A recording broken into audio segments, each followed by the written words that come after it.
Dentro de los diferentes panteones religiosos actuales, el caso de la Virgen María es una excepción. Sin tener ningún papel relevante en los hechos que se relatan en el Nuevo Testamento, salvo, claro está, el de ser la madre de Jesús, en el orbe católico se ha convertido en un personaje central, desplazando incluso, sobre todo a nivel popular, a las demás figuras religiosas a un plano secundario.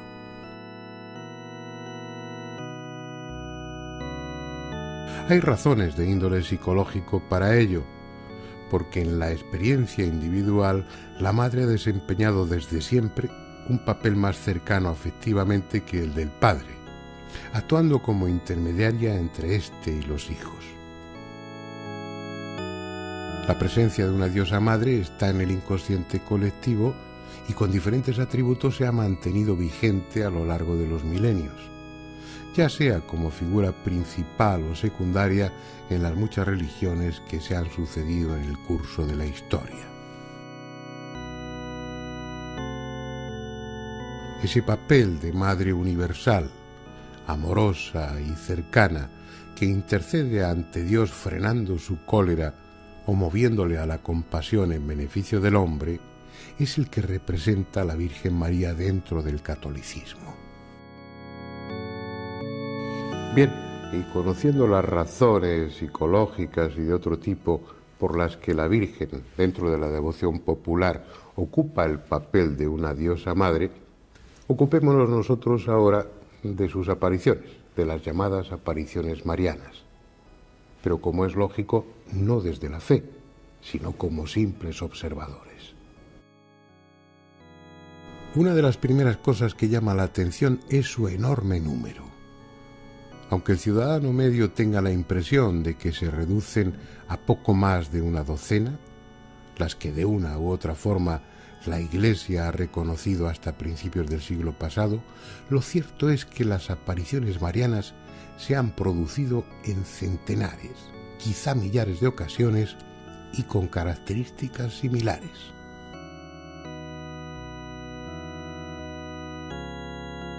En un lugar despoblado, con frecuencia sobre un árbol o un arbusto y cerca de una pequeña corriente de agua, una figura luminosa, al principio no muy definida, se aparece a los ojos de una o de varias personas, por lo general sencillas y de escasa cultura, casi habitualmente niños. Al poco, la figura se acaba definiendo como una mujer joven y bella.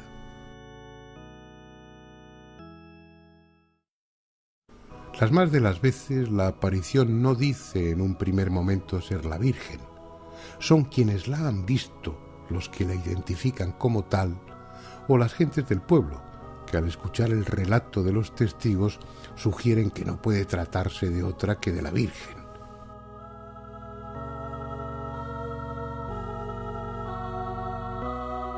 Esas circunstancias son las que se dieron precisamente en uno de los lugares más importantes de la devoción mariana, Fátima.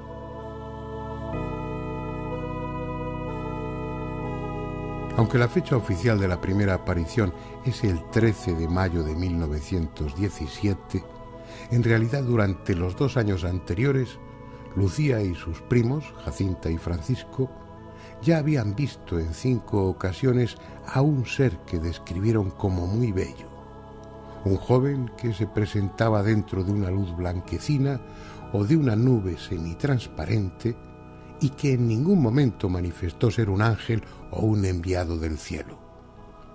Sin embargo, en la mayoría de los textos que recogen los hechos acaecidos en esa localidad portuguesa, figura como el ángel de la paz, el ángel de Portugal o el ángel de la guarda. Ni siquiera en la célebre aparición del 13 de mayo de 1917, la primera en que presuntamente se presentó la Virgen, la figura dijo en ningún momento quién era. Es más, la descripción que entonces hicieron los niños y que consta en el archivo parroquial de la época, poco o nada tiene que ver con la imagen que los fieles veneran en Fátima, ni con cualquier imagen convencional de la Virgen. Lo que en su día describieron los tres niños era una mujer muy joven, entre 12 y 15 años, envuelta en una luz cegadora. Tenía el cabello y las orejas cubiertas por algo. A la altura del cuello, dos especies de aros. Más o menos en la cintura sujetaba una esfera luminosa. Medía muy poca estatura, alrededor de 1,10 m. Tenía un vestido ajustado y se cubría con lo que parecía un manto, pero ambas prendas estaban recorridas por cordoncillos dorados que formaban cuadros. Además, hablaba sin mover los labios y se deslizaba sin mover las piernas. En las semanas siguientes la descripción fue ajustándose a la idea que los fieles tienen de la Virgen a través de los millares de cuadros, tallas y esculturas que los artistas han creado a lo largo de los siglos y que con toda seguridad nada tienen que ver con el auténtico aspecto de la Madre de Jesús. Son idealizaciones en las que se intentan plasmar conceptos como los de pureza, belleza, maternidad, imágenes que en el fervor popular han sustituido en muchos casos a aquello que están representando, convirtiéndose la imagen misma en el objeto de la devoción. Lo curioso es que no pocas veces la aparición se presta a ese juego, presentándose bajo una advocación determinada. Esta es la finca de Prado Nuevo, cerca de El Escorial. Desde hace 20 años es un lugar más del culto a María, aunque, como en la mayoría de los casos, la iglesia institucional se mantiene al margen. Eso no impide que miles de católicos, incluidos sacerdotes, acudan aquí periódicamente. Fue el 14 de junio de 1981 cuando se produjo la primera aparición ante Luz Amparo. Una aparición cuyo mensaje no pudo ser más explícito. Se identificó y expresó su deseo. No dijo simplemente soy la Virgen, especificó que era la Virgen Dolorosa. Textualmente, ese primer mensaje fue: soy la Virgen Dolorosa, quiero que se construya en este lugar una capilla en honor a mi nombre, que se venga a meditar de cualquier parte del mundo la pasión de mi Hijo, que está completamente olvidada.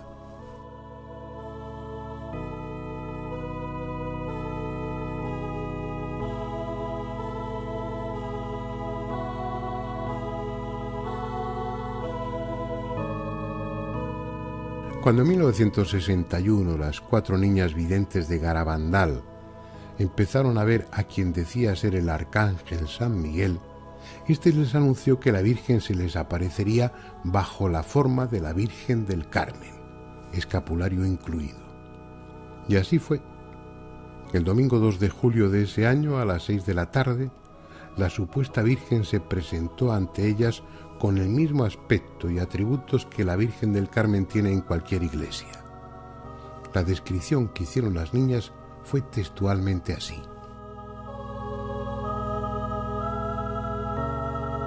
viene con un vestido blanco, el manto azul, la corona de estrellas doradas, las manos estiradas, con un escapulario marrón, salvo cuando lleva al niño en brazos, el pelo largo, castaño oscuro con raya en medio, la cara alargada, con nariz muy fina, la boca muy bonita, con labios un poco gruesos, aparenta unos 17 años y es más bien alta. Sin restarle un ápice de belleza interior, la imagen de María, la Madre de Jesús, se debió corresponder con la de una mujer de rasgos semíticos, con la piel curtida por el clima seco de Palestina, probablemente de aspecto vulgar, y que cuando murió su hijo tenía alrededor de 50 años, lo que en aquel tiempo, y en una mujer del pueblo, implicaba un aspecto muy distinto y desde luego mucho menos favorecido que el que le han venido dando los artistas cuando la representan en los momentos de la Pasión de Jesús. apareciese como una mujer madura, de bondadoso rostro, provisto de algunas arrugas, sería mucho más acorde con las circunstancias. No obstante, es preciso tener en cuenta que al hablar de la imagen que se aparece, lo hacemos indirectamente, porque solo son los videntes los que ven a la aparición. La gente alrededor, a veces miles de personas, no ven a entidad alguna del panteón religioso, solo ven a los videntes sumidos en un extraño trance.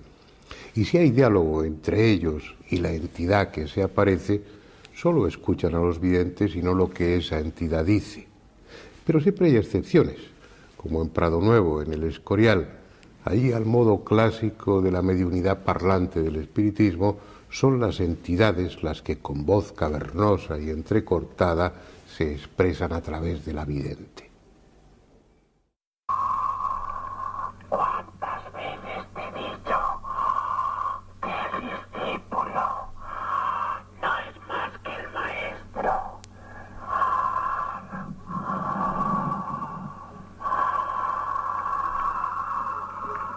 Piensa, hija mía, que a mí, siendo el maestro, no me honraron en mi tierra.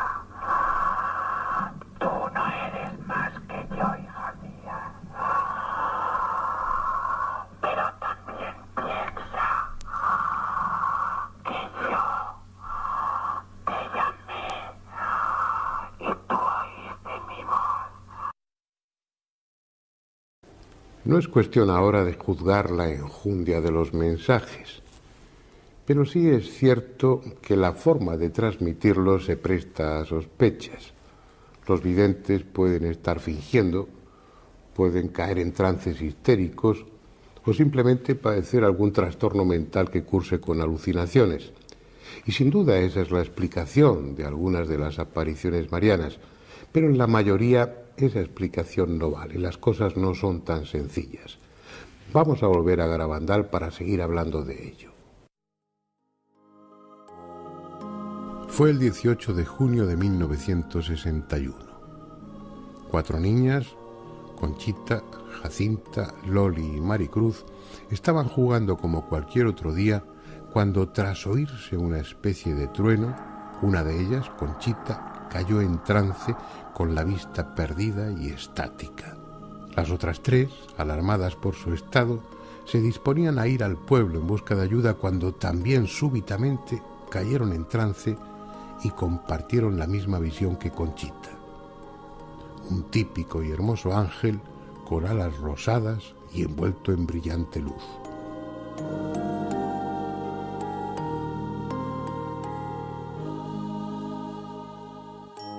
El suceso se repitió varias veces en los días siguientes. Las 4 niñas se sumían al mismo tiempo en ese estado y veían al ángel, que no les decía nada, hasta que finalmente se identificó como San Miguel Arcángel y les dijo que al día siguiente verían a la Virgen. Y en efecto, el 2 de julio las 4 niñas cayeron en ese trance estático, como siempre simultáneamente, y vieron a la Virgen ataviada, como ya se ha dicho, según la advocación de la Virgen del Carmen, y flanqueada por 2 ángeles.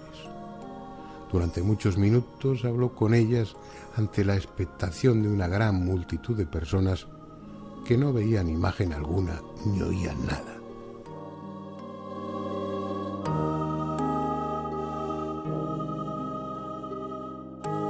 Lo que en aquellos momentos sucedía estaba reservado exclusivamente para las niñas, para las videntes. Lo mismo que en Fátima, en El Escorial, en Lourdes o cualquier otro lugar de apariciones, los asistentes, a veces por millares, eran simples comparsas. ¿Por qué entonces el convencimiento por parte de muchos de ellos de que las visiones son auténticas y que es realmente la Virgen quien se aparece? De un lado está la necesidad o el deseo de creer, es cierto, pero de otro están los fenómenos, a veces espectaculares, que se producen en torno a los videntes y que los testigos interpretan como una confirmación de que algo sobrenatural está sucediendo allí. Aunque las visiones protagonizadas por las niñas, especialmente por Conchita, solo duraron de 1961 a 1965, Garabandal sigue vivo, convocando a multitud de fieles y curiosos llegados de todo el mundo. Y no sería así de no haberse producido en su momento acontecimientos que parecían refrendar el carácter milagroso de los mensajes. Acontecimientos protagonizados en su mayoría por las propias niñas, corroborados por innumerables testigos, fotografías y filmaciones, y que siguen siendo inexplicables. Como se ha comentado, caían simultáneamente en trance, aunque estuviesen cada una en diferente lugar del pueblo o de los alrededores. Entonces, con los ojos fijos, mirando hacia arriba, echaban a correr sin reparar en dónde ponían los pies, pero sin tropezar ni caerse, pese a lo abrupto del terreno, hasta juntarse las cuatro en un mismo sitio, con frecuencia en el Cerro de los Pinos, y sin abandonar su estado de éxtasis, iniciar allí el diálogo con la Virgen. De la naturaleza auténtica de los trances no parece haber duda. Como eran tan frecuentes, hubo muchas ocasiones en las que la gente, incluidos varios médicos, pudieron comprobar la ausencia de reflejos y la anestesia, siendo pellizcadas, pinchadas e incluso quemadas con cigarrillos sin que manifestaran reacción alguna. Esos desplazamientos en trance, a veces auténticas carreras, se producían también durante la noche y con frecuencia yendo hacia atrás, de espaldas al sentido de su marcha, sin un tropiezo, sin un titubeo, como si una mano invisible las guiase. Cuando estaban en ese estado, su peso aumentaba extraordinariamente, como si estuvieran pegadas al suelo, mientras que en otras ocasiones levitaban varios centímetros, según comprobaron más de una vez los testigos cercanos. Por lo que cuentan quienes presenciaron los hechos, parece indudable que en ese estado de trance las jóvenes videntes daban muestras de grandes capacidades paranormales o eran realmente un medio por el que la invisible entidad, fuese la Virgen o quien fuese, se manifestaba. Entre esas capacidades, suyas o prestadas, estaba la de dar mensajes personales a algunos de los presentes. Mensajes directos, concretos, sobre problemas o situaciones íntimas que esas personas sabían y que los demás ignoraban. Muchos de los que aún acuden a Garabandal y rezan solitarios o en grupo, lo hacen porque en su día, a través de las niñas, la Virgen les dijo algo que les tocó en lo más profundo. Y otros estasis que tuve, que es el que mejor para mí, uno de los estasis de Conchita de su casa, para mí ese no se me olvidará, porque tocante a la religión, según que empiezo a hablar de ese mensaje, de ese estasis, ya se me pone hasta el cuerpo de carne de gallina.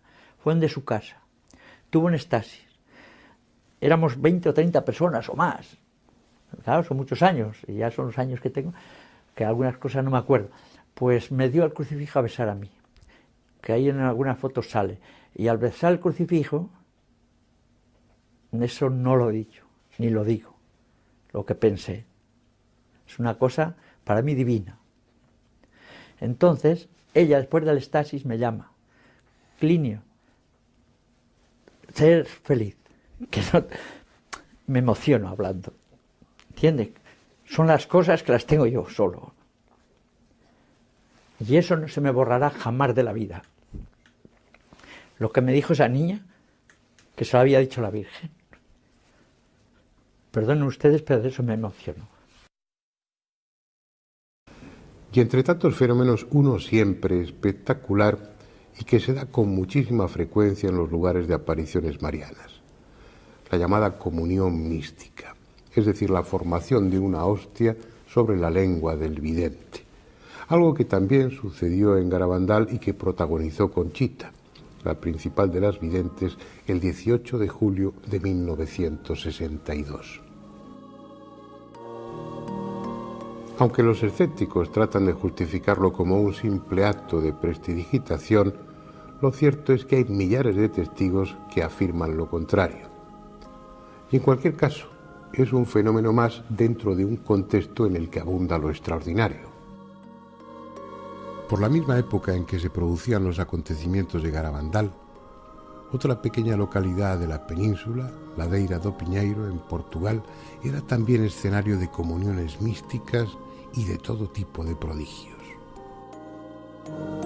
La protagonista indiscutible de aquellos hechos que comenzaron en 1960 es María de la Concepción Méndez Horta, hoy una anciana que tiene tras de sí una larga y azarosa historia. En sus éxtasis, durante los que se produjeron abundantes comuniones místicas, estigmatizaciones y, según innumerables testigos, levitaciones de hasta varios metros por encima del suelo, los mensajes que recibía de Jesús o de la Virgen señalaban a Ladeira como la continuación de Fátima.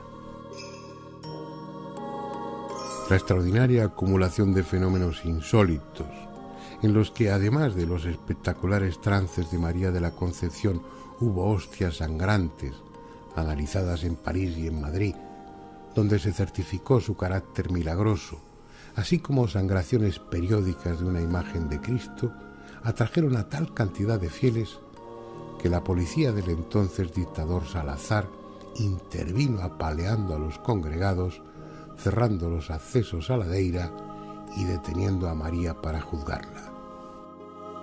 La razón no era otra que acabar con un centro mariano que amenazaba con convertirse en serio competidor de Fátima, tan solo a 30 kilómetros de distancia.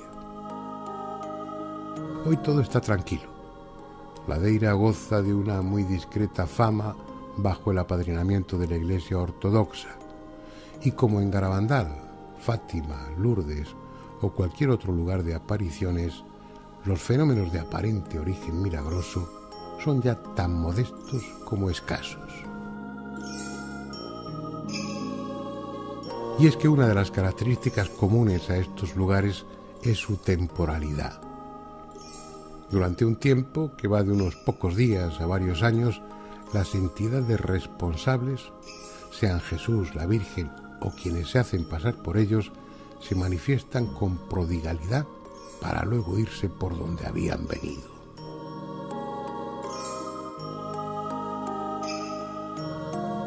Es una estrategia incomprensible. Aparentemente las apariciones marianas tienen como objeto divulgar mensajes trascendentes para la humanidad. Mensajes que en su mayoría incluyen peticiones tan poco maduras espiritualmente como la de que allí se construya una iglesia o rezar el rosario para que el mundo entre en razón. Peticiones muy del gusto de los católicos más conservadores, pero a todas luces incongruentes con el propósito de salvar de su destrucción a los habitantes de este planeta.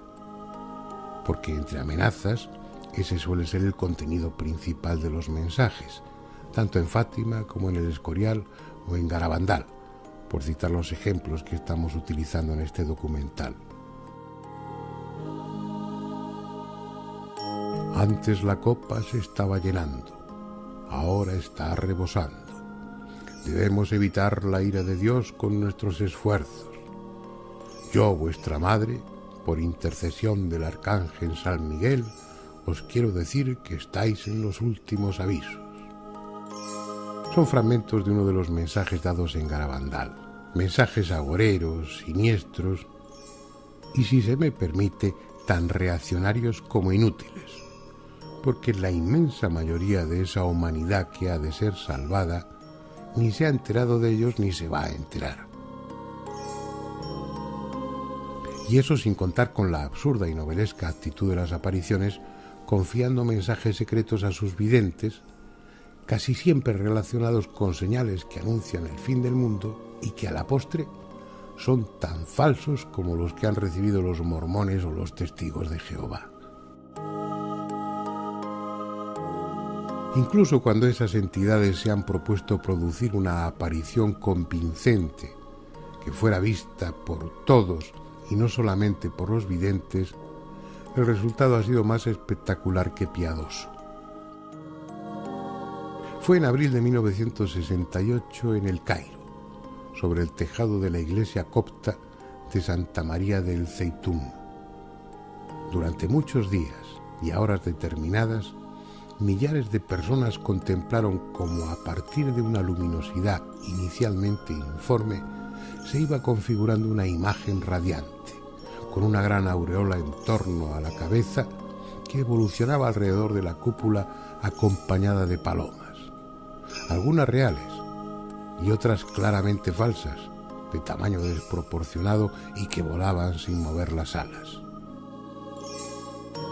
Una aparición con todos los requisitos para convencer a creyentes y a no creyentes. Sin embargo, ¿cuántos de ustedes habían oído hablar de ella?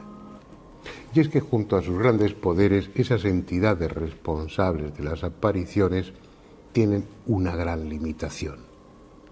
No pueden aparecerse en todos los lugares y al mismo tiempo. Más bien da la impresión de que nos encontramos ante un fenómeno sociológico de pequeños grupos que ante auténticos mensajes destinados a toda la humanidad. Un solo gesto de alguien realmente omnipotente haría que tan trascendentes mensajes fueran conocidos en el mismo instante por todos y cada uno de los habitantes del planeta. O los mensajes son un puro camelo, o quien hay detrás de ellos procede con un criterio selectivo a todas luces injusto. En ambos casos, el sentido común sugiere que no se trata de la Virgen o de Jesús. Pero si no es así, tendremos que admitir que alguien con grandes poderes está jugando con nosotros.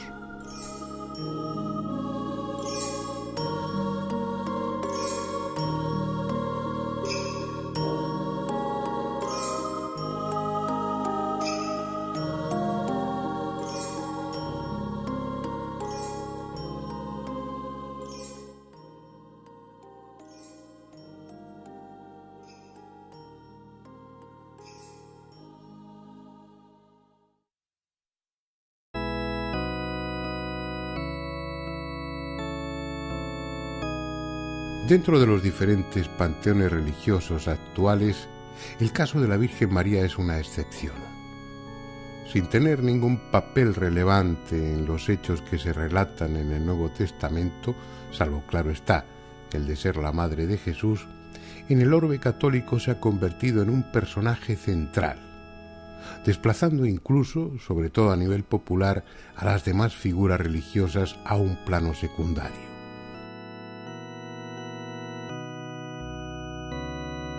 Hay razones de índole psicológico para ello, porque en la experiencia individual la madre ha desempeñado desde siempre un papel más cercano afectivamente que el del padre, actuando como intermediaria entre éste y los hijos. La presencia de una no desde la fe, sino como simples observadores. Una de las primeras cosas que llama la atención es su enorme número. Aunque el ciudadano medio tenga la impresión de que se reducen a poco más de una docena, las que de una u otra forma la Iglesia ha reconocido hasta principios del siglo pasado, lo cierto es que las apariciones marianas se han producido en centenares, quizá millares de ocasiones y con características similares.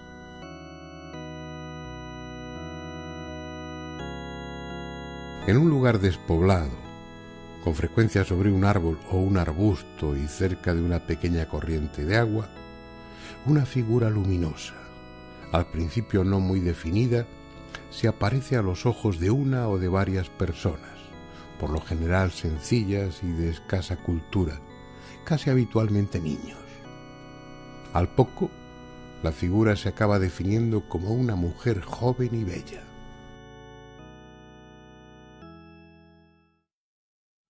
Las más de las veces la aparición no dice en un primer momento ser la Virgen. Son quienes la han visto los que la identifican como tal, o las gentes del pueblo, que al escuchar el relato de los testigos sugieren que no puede tratarse de otra que de la Virgen.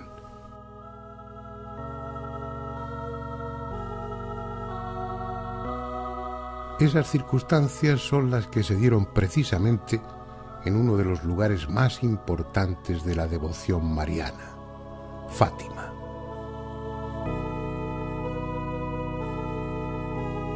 Aunque la fecha oficial de la primera aparición es el 13 de mayo de 1917, la diosa madre está en el inconsciente colectivo y con diferentes atributos se ha mantenido vigente a lo largo de los milenios, ya sea como figura principal o secundaria en las muchas religiones que se han sucedido en el curso de la historia.